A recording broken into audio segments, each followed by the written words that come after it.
thing for me is getting it out, so you can see what it is, and then knowing that you can find a way of, or a strategy that works for you. And sometimes it's just going back and saying, oh yeah, that's what I did at a similar time when this was happening, you know. So if it's about work and I didn't get work, or I went for a job and I didn't get it, or I lost a job, and I've had all of those, go back and say, oh yeah, but I'm still here. That moment doesn't define my future in terms of what's possible. And you know, the other thing too is I've been reconnecting with people through our technology, which has been really helpful, that I haven't talked to in a long time. Yes, so even just finding one person that maybe you've been thinking about, or you haven't touched base with, just reaching out to them, you know, just saying a hi to somebody you haven't, you know. I had a friend from Auckland, bro. You know, we haven't spoken in 2 years, just because life's like that, you know. But we'd done a lot of time together, you know, in our May in this space, and it was just so nice to touch base and reconnect, because that's, you know, that's all the public health messaging, mental health, the psychosocial messaging that's going out there. Really, that's one of the things they're saying, you know. And the other thing that we did the other morning, when we actually talked to each other around the things that we were grateful for, you know? And just being able to express that to other people. So as much as it is that we're putting it down in our own sort of, journal, but being able to go and express it, you know? And here's the other thing, man. This is the other thing I do a lot of stuff around, is I actually think, like, the purpose of education, here's a big statement. The purpose of getting our kids educated is to, you know, generally people go to get work and to be able to do this and etc. But I think the big purpose of education at the end of the day is that young people come through having been encouraged and being able to encourage. That's it. Let's have people whose character is just filled with the desire to be encouragement, you know. And that takes so many forms. There's been a lot of kindness in this situation, There's a hashtag kindness, COVID-19 hashtag kindness thing. So people are focusing in on what's this bringing out in terms of our generosity. You know, the better parts of our nature, I work with people who often, you do too, with where it's all fallen apart. There's a crisis, and so we're familiar to and some of the ideas about how to walk with people who are in crisis, and there's a lot of stuff that crisis can very easily lead to that panic. You know, you hear this economic crisis, financial crisis. There's, you know, there's crisis everywhere. You name it, and there's baking crisis. You know, there's a food crisis. So all these sort of messages that are being kind of pumped through our media need to be filtered. So I don't watch a lot of the stuff that's gonna keep feeding into that, Yeah. And so the sort of things that we can take control of what we're consuming through our eyes and our ears in our own place. That's really important, you know. That's to shut down the TV that's on and on and on and on and on and on, and move the crisis into a space where not everything's crisis, man. And with crisis comes up as a catalyst and an opportunity to rethink and reflect and to do and to remember that actually, like, I'm 56, you know, I'm going to be learning till I'm 120, you know. I actually don't want to live to be 120, to be honest.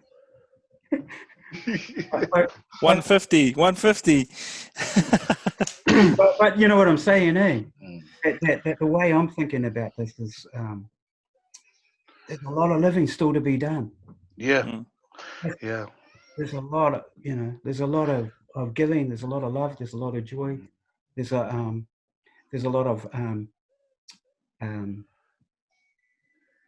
standing together.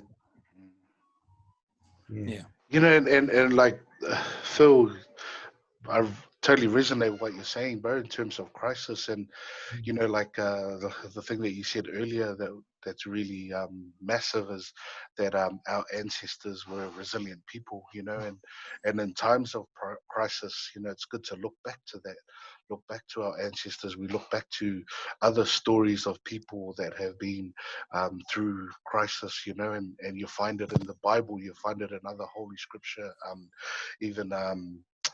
One guy that comes to mind is Viktor E. Frankl, you know, and Mm, his book Search mm, for Meaning, you know.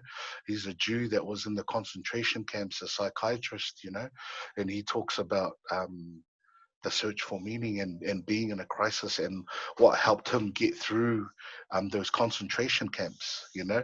And yeah. so, you know, going back to these old this old knowledge you know, taking it on board, and how can it be relevant to us, whether we're in lockdown, because lockdown is a crisis, yes, we know, for a lot of people, and but there's still crisis afterwards, you know. And also it also reminds me of, you know, the RAS that they call it in psychology, the reticular activation system, Yeah. like your lens, you know, your eyes, your what you hear, the information that you take in, and then how you filter that. So Mm, what is our individual filter, eh? So if we're mm, always looking to catastrophize, like I know for me, um I catastrophize a lot of things, man. Like, but you know, I have to be mindful of that voice, mm, and just you know, filter it, unpack it. You know, why is this? Why do I? You know, and if I don't do that process, then I can get stuck in that crisis mode of catastrophizing. You know, the whatever situation it may be. You know, so yeah, man, really important stuff, brother. cool, bro. Because I was just thinking of that, I stubbed my toe and the whole world's against me. You know, whoa, you know. But in a moment, it is. It's like, why am I alive? You know, I'm in pain. I'm in pain. But I love Viktor Frankl, man. When I came across him as well, he was the guy that you can actually um, Google him. There's some little black and white sort of footages of him. But for me, he's one of the elders, and even though he's passed away, and we've got elders. We've still got elders in lots of different spheres. And eldership is a kind of a leadership, but it's not leadership either. Mm, It's, do you know what I mean? There's people um, who can teach us a lot about how they've handled the pressure and the pain and he's one of them. So I spent about 2 years studying Holocaust literature. oh wow, Yeah. awesome. Um, and reading a lot of those people because of the suffering because I'm trying to understand suffering, why it happened, how do people handle it, uh, what was necessary and unnecessary about the suffering in our own lives, that kind of thing, And I've come to the conclusion that and this was Frankel's thing, eh?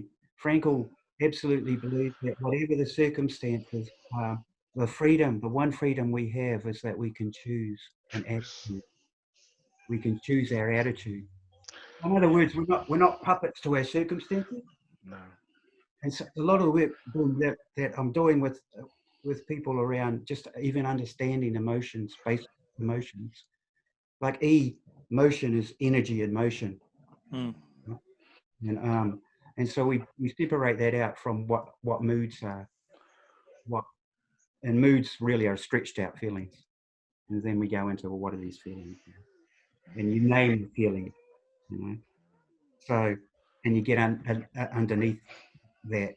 And it's really important because anger is like a big word, grief is a big word, but underneath it, you There's a know, lot. there's a lot of thinking that's going on that's perpetuating that emotion, Mm. that mood. Because I don't know, in my younger years, I was a brooder, man. So something bad happened to me, or something I really didn't like, hey. And also, I wasn't a talker. Now I'm a talker, you know. But I had to learn how not to brood. Just and if I and it's a lot of the stuff that I do with the men, and they will say that, oh yeah, that's exactly how I respond. I go in and I stay in that mood, you know. So some of the stuff around that is how do you, well, okay, if you are a brooder like I was, it's good to say, okay, do you really want to stay a brooder? Or do you want to be able to deal with something very, very quickly, or quicker, so you can get on with feeling okay? And some people will say, like, well, I can't stop until this problem that I have in front of me is gone. Yeah. So what do you do? Yeah, exactly. You know, and a lot of it is, if that's been a habitual way of thinking and doing and acting, is actually stopping and saying, okay, I don't want to, that's this part of how I am, I want to change. So how do I do it? Now, online, you can do a lot of stuff around this. You can actually, there's a lot of stuff that you can Google to find out. You just ask the question, how do I handle my emotions better? How do I reset? You know, after, like, because I know a lot of people who said stuff over this time to their loved ones that they regret saying, you know, because of the pressure they're under. So how do you go and reset? How do you set up the apologies so you can move on in those spaces, you know? And especially for, I think often parents and their children, you know, if their children have been getting on their wick, you know, and you've perhaps acted in a way that's not your normal, and you know you've overdone it, well, what do you do to get that relationship back into that, you know, how do you reaffirm your kid after you've maybe said something or done something that you now regret? Kids are forgiving. Kids are so forgiving. They're so ready and designed to hear your apology and to be hugged and to be embraced. And they, you know, they're not naturally grudge bearers. That's something we learn to do later on in life. But because of attachment, they want, it's everything in them wants to be affirmed by their parent. So I just encourage anybody who's listening, man, if you're a parent and you've found yourself in that space, that's right. You haven't lost the respect and love of your child, you know. What you got is an opportunity to build it, because there won't be that many times in life, people, where you, as parents, you really need to go there. Right. Yeah, but when there are, that's what you do.